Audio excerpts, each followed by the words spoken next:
firstly, before I get into all of that, let me introduce myself. I'm Marissa. I'm a well-being and self-care coach.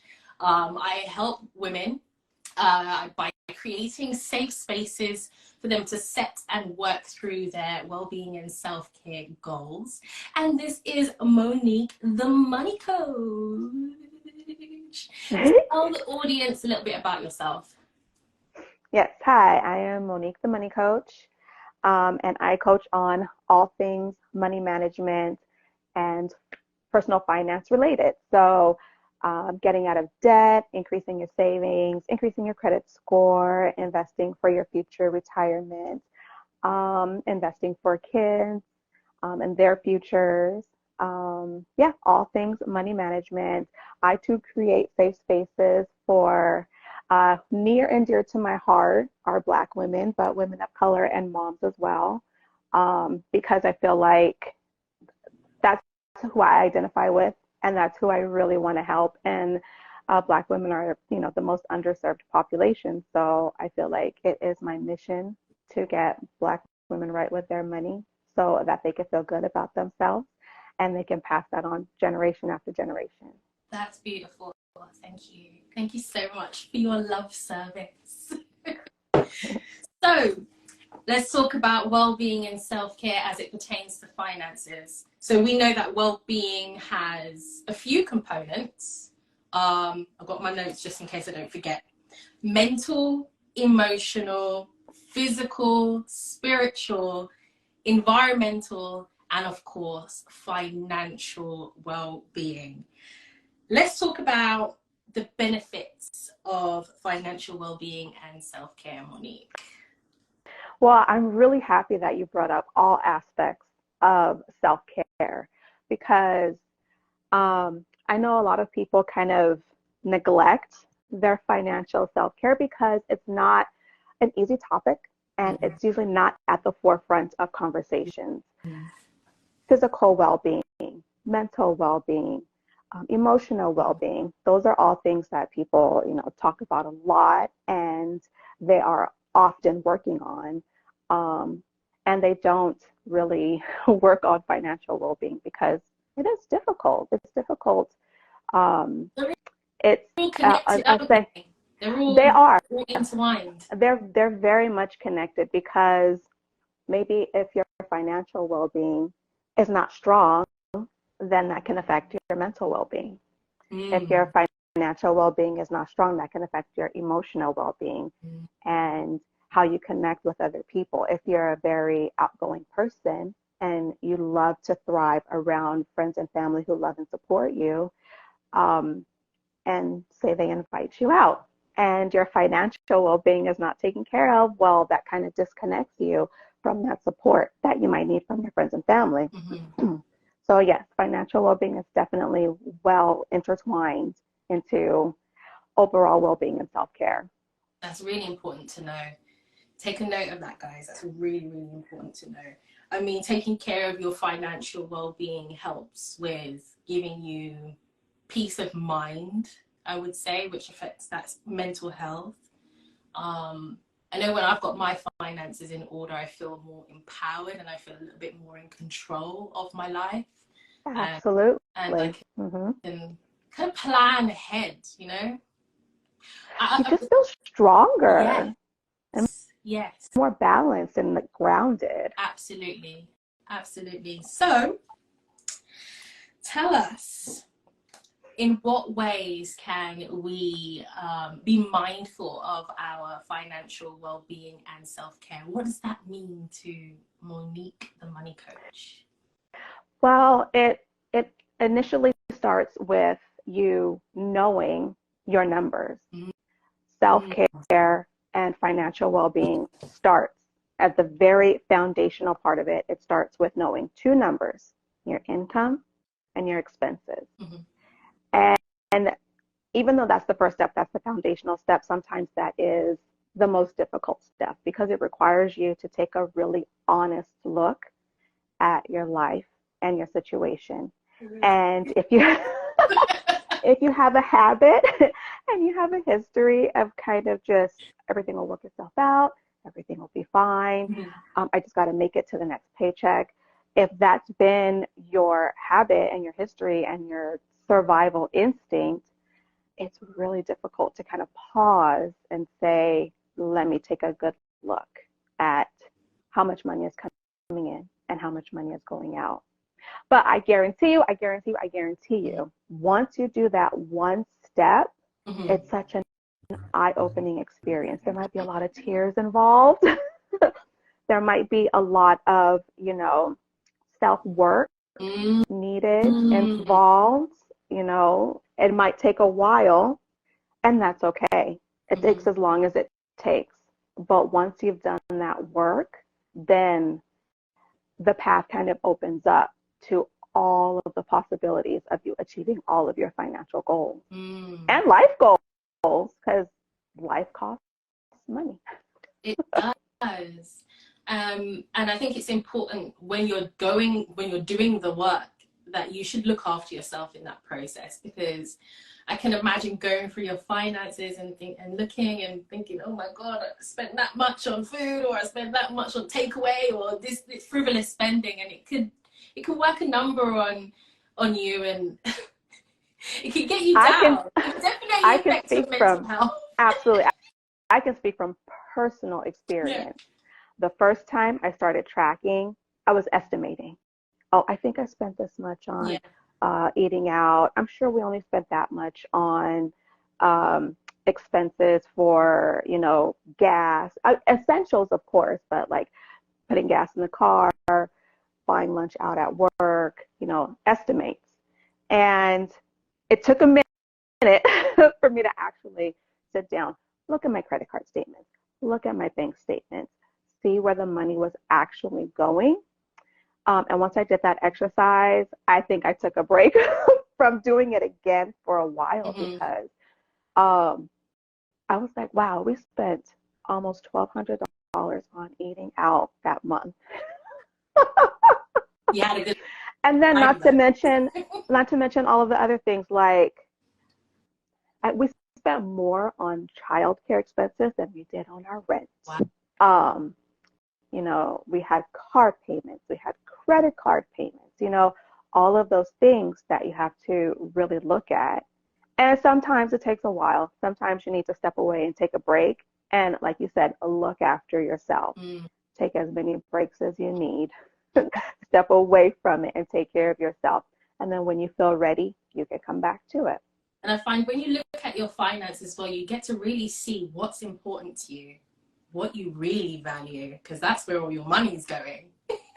Or you start to realize that your money is not going where you really want it to go and what you really value. And that's the beauty. That's where it starts to get beautiful, because then you can see, okay, my money is going towards this and this and this, but I don't value this over here as much as I value this over here. So let me make those changes so I can live the life that I want, so I can live the life that brings me joy, so I can live the life that makes me happy. So instead of spending $1,200 on eating out, maybe we do a little bit of more meal prepping and planning, and spend half of that eating out, and the other half goes into a vacation fund, or goes into a, trip to Disneyland fund, or like just anything that provides us more valuable experiences that will bring us joy in our family. Absolutely. Thank you so much for sharing that. So the first step is go over your numbers. What's the second step? The second step is, once you know your numbers, decide what's going to bring you joy. Decide what you value.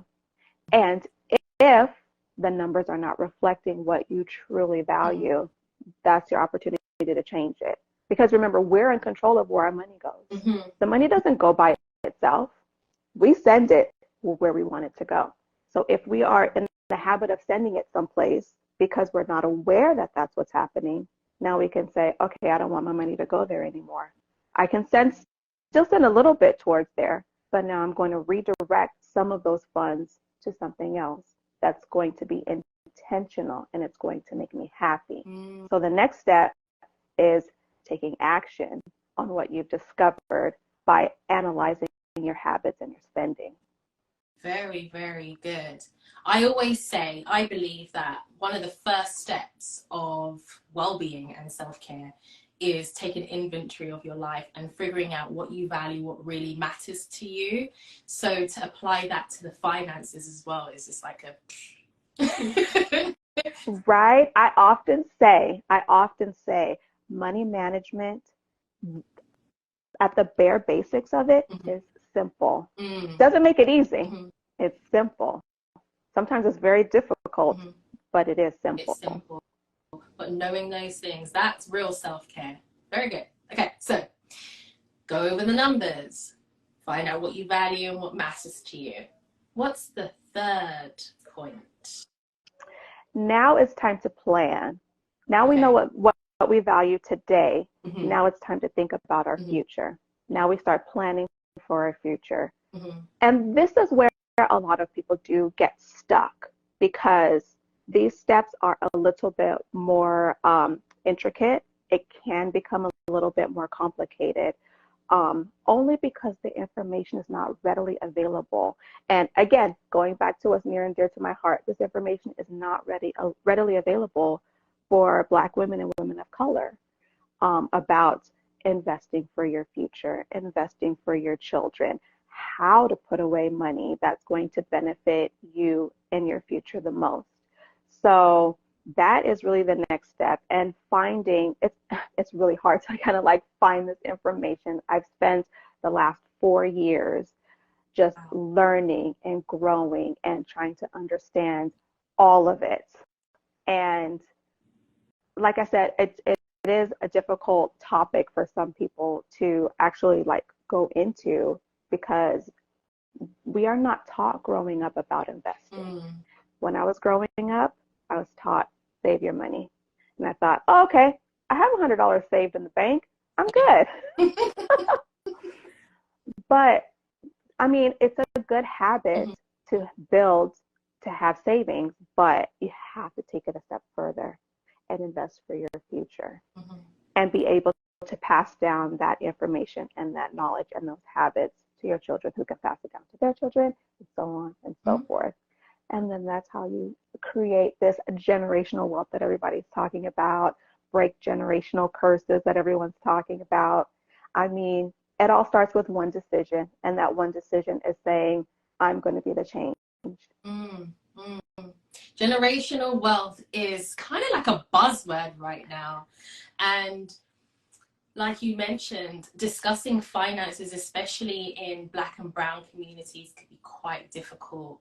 I find that a lot of Black and brown people have different responsibilities when it comes to finances. Sometimes they are the sole person in their family who's, I don't know, perhaps gone to university and got a good job and earning a certain amount of money, and family members and loved ones now rely on them to take care of them, and it's a huge financial burden.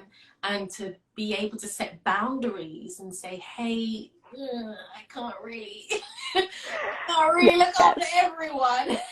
That's really hard, and it's not a conversation that I hear people speaking about. It's not a conversation I feel like people are having, I should say, a lot in our communities. What's one way that we can kind of navigate through that kind of dynamic? Slowly, gently, patiently. Oftentimes in our communities, we do find people that are very, very guarded on things that they feel that would bring shame or embarrassment to them. And sometimes money is one of those big things that people feel shame around.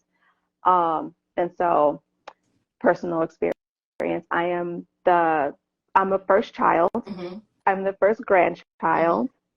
I'm the first one graduated from college, first one like working full time in the industry, first one that had any like real stability in my family. So yes, I do feel the urge to, share, sometimes shove this information down my family's throat. But sometimes I have to take my own advice and say, you know, this is not something that everybody is just ready to receive and open to immediately. Sometimes you have to work it into conversation after conversation, slowly, gently, over a long period of time. And sometimes even then, people just are not ready. So you have to just accept that and live by example. Live by example. I love that. Are there any like methods or ways that you teach your children about financial literacy? Oh, well, see, it's easy. It's easy to teach your own kids because they adore you. They look up to you. Everything you say is golden. Yeah. So personal story, I was really impressed by my daughter that one day she had a certain amount of money and she wanted to buy something. And she said, okay, you know what? I'm only going to spend half of my money and I'm going to save the rest. That was one of the biggest proud mom moments of my life. I almost shed a tear because I thought, you know, as much as we say things and we think they're not listening, we think they're not absorbing, they really, really are. And so it was like, like I said, to teach your kids, it's a lot easier than to teach a peer or even worse, you know, a generation above you. But in that regard, I would say you have to appeal to what they are going to respond to. And you have to appeal to their desires out of life. You have to get to understand them, get to know them well, and know what they want out of life, know what they desire, and start from there. So a lot of times we get asked, how do I get my husband on board? And that's a tricky one. That's a really tough one. But it goes back to, well, what does he want? What does he value? And you appeal to that. And you say, oh, well, you know, I know you want this and you want that. This is what we can do and how we can achieve that. And again, sometimes it takes multiple conversations. And during this time, you're excited, you're gung-ho, and they're not. They're resistant. I just learned this thing and you should do this and you should do that. Exactly. And they're guarded. And that can be a very frustrating situation for both parties involved. So going back to self-care, taking care of yourself, taking care of yourself physically, mentally, emotionally, it all ties in to financial well-being. It absolutely does. So we've gone over our numbers, we've figured out what we value, and we've taken action. Are there any other steps? Other than just enjoying the process. That's it. I know. Enjoy the process. How do we do that? And if you can't enjoy the process, trust the process. Yeah, it takes a while. It takes a while. And in the beginning of my like light bulb revelation mind shift, my husband wasn't on board. He couldn't see the vision himself. And so after a while of, you know, me just showing him like, these are our numbers, this is where it's going, this is what we're doing. It took about a year and a half. And when I told him, when I started to appeal to his values, and one of his values is not working the rest of his life. Nobody wants to do that. But at one point he just, at one point he just couldn't see a way out. And so when I appealed to his value of, if we continue to do this, we can be work optional by this date, then he was on board. And his eyes went like this. He went, yep, whatever you say. I trust you, coach. I know that would be my reaction. Yes. And he's gotten so into it that even he tells his coworkers, are you investing in your 401k? But how much are you putting? Check me out. Each one teach one. Love it. Yes, absolutely. You mentioned joy a few times, and I'm all about joy and living a joyous life. I believe that happiness is fleeting. It comes and goes. But even through the tough times, we can experience joy. How can we consider cultivating joy in our life and take care of our financial well-being? How could we do both? It seems like both are not possible, right? It's either you blow it all and have a great time on lavish trips and driving fancy cars, or you live the super frugal life where you don't experience anything fun. That's sad. I don't believe it has to be one or the other. I believe that you can have a joyful life now and still build for your future. And again, it all comes down to knowing your numbers and taking action. Yeah, that's what everything, for me, it always comes full circle about knowing your numbers and knowing what you value.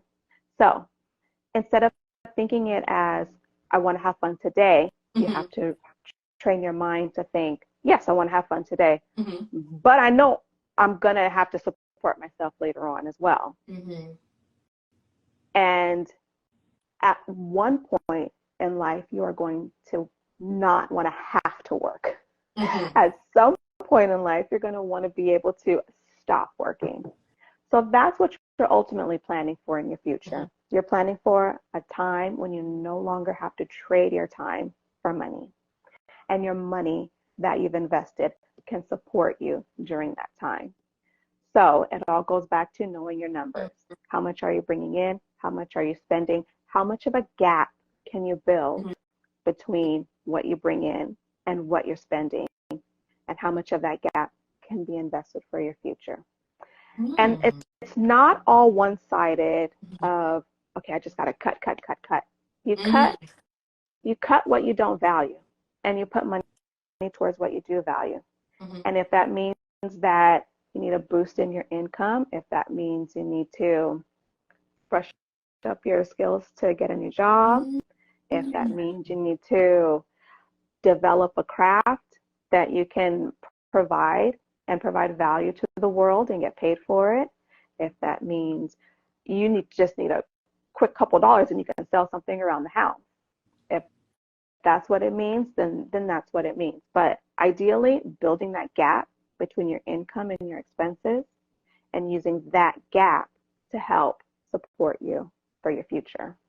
So what happens in the meantime when there isn't a gap? The gap is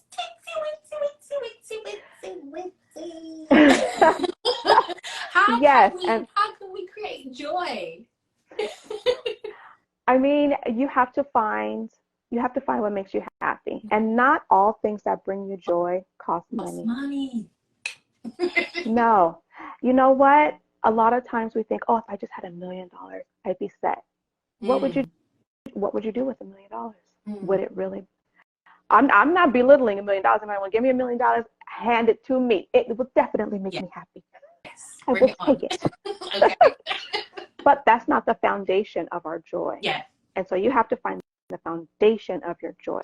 If your joy is spending time with your family, you can go spend time with your family, and that doesn't cost money. Yeah, could go if to the park. If your joy is going for a walk in the sun, you can definitely do that. Not all things that bring us joy is based on finances. Like, for example, me, I find joy just sitting in a quiet room. Love a quiet space. Peace, peace, peace, peace, peace, peace. Yes, absolutely. Yes. No, I absolutely agree. Money can buy temporary happiness, but joy you definitely can find for free. So I think that clears that misconception up. If there are any questions, please feel free to put them in the comment section. I already have some questions some people sent in. People want to know, Monique. Yes, let's answer some questions. Here is one. How can I manage my savings on a minimal income? Good question. And again, boils down to knowing your numbers.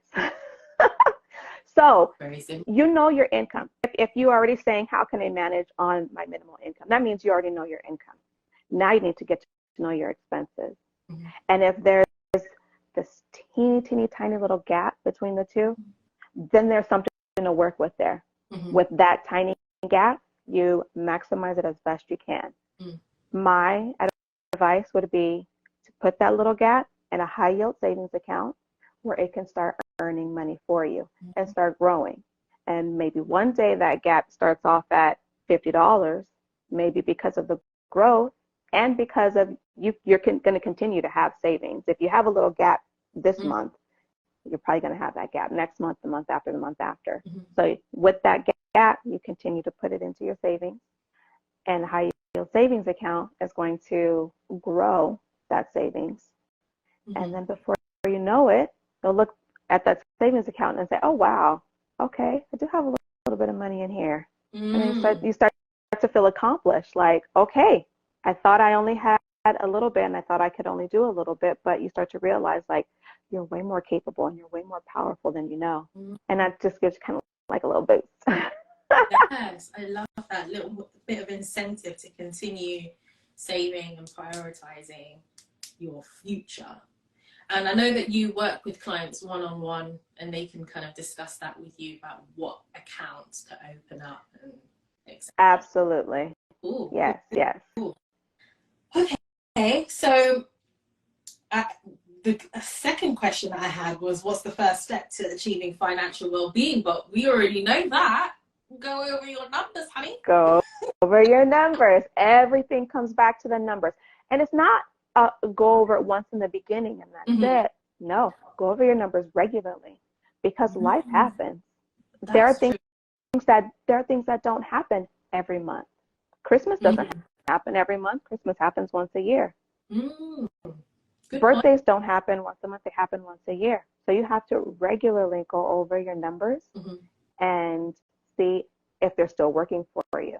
Maybe there's been a little bit of a change from when you went over them 4 months ago to now. You have to decide the way that the numbers were set up before, is that still valid for my life now and for what I value now? Our values change, our priorities change as well. So it's not you do it one time and then that's it, can be done with it. No, you do it regularly. And the more you do it, the faster you get at it. Mm-hmm. And for example, I got backed up on my numbers earlier this year. Mm-hmm. I had to go back. And before even going back, I already knew where we had overspent. Just reviewing the numbers and doing the activity kind of solidified what I already knew. I already knew that we overspend all the time in eating out. Mm-hmm. Because life gets busy. And what's the first thing to do? What's the first thing to go? Cooking at home. Not going to do it. Yeah, we're going to do that. We're just going to order in tonight and take it easy. But that exactly adds up. Yeah, it really does. It does. That's probably one of my weaknesses, actually. And if you're going over it regularly, you can start to notice, oh, okay, so last month, it was a heavy eating out month. So this month, I'm going to try to, meal prep, do some, prepackaged foods. And it's just like a little scale back from the food delivery. Mm. Doesn't mean you have to cut it out. Maybe instead of doing it twice a week, maybe you do it once a week.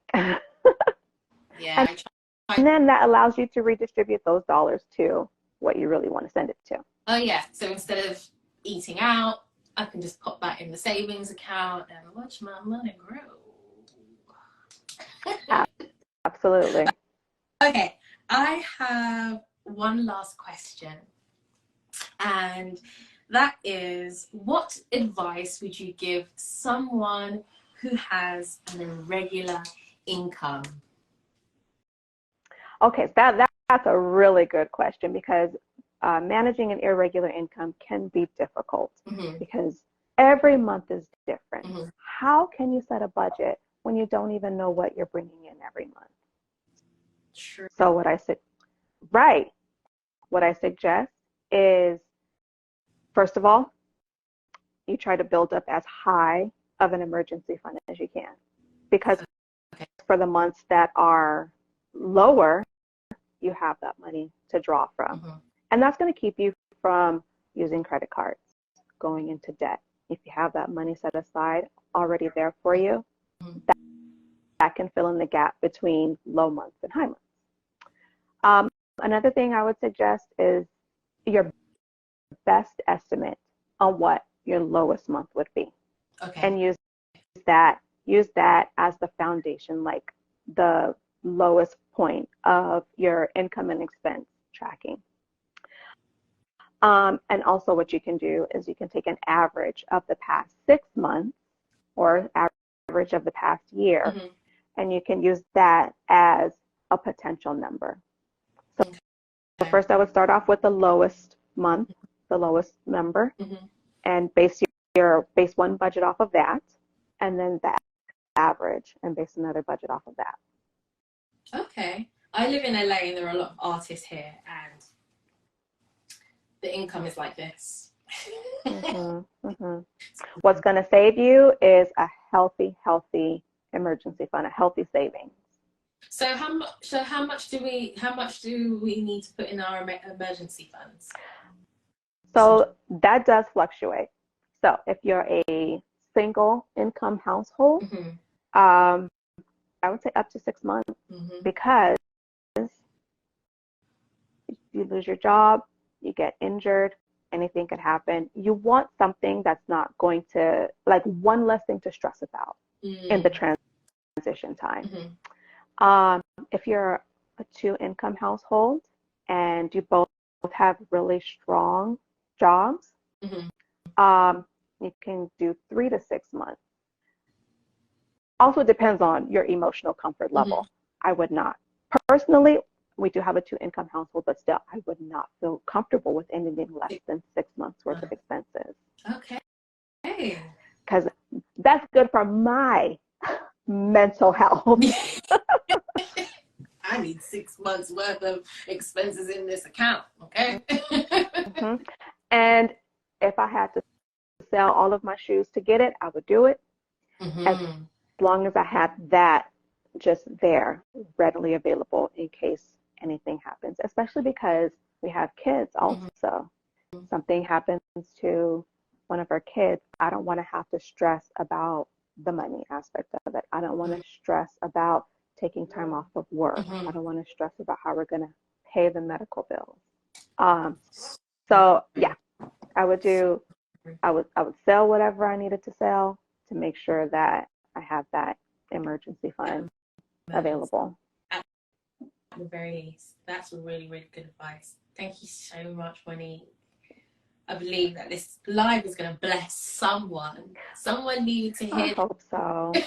Someone needed to hear this. Where can we find you on the internet? How can we get in contact with you? How can we work with you? What are your socials? Tell us all things. Okay, well, I'm at Monique the Money Coach on Instagram, Monique the Money Coach on Facebook as well. Mm-hmm. And you can email me, moniquethemoneycoach@gmail.com. Mm-hmm. I do provide one-on-one coaching. Okay. And I am working on a group coaching program. I know a lot of people don't exactly would not like, they think they wouldn't like a group coaching program that has to deal with personal finance and money management, but we don't go over anything personal. You do not have to give any personal details about your finances.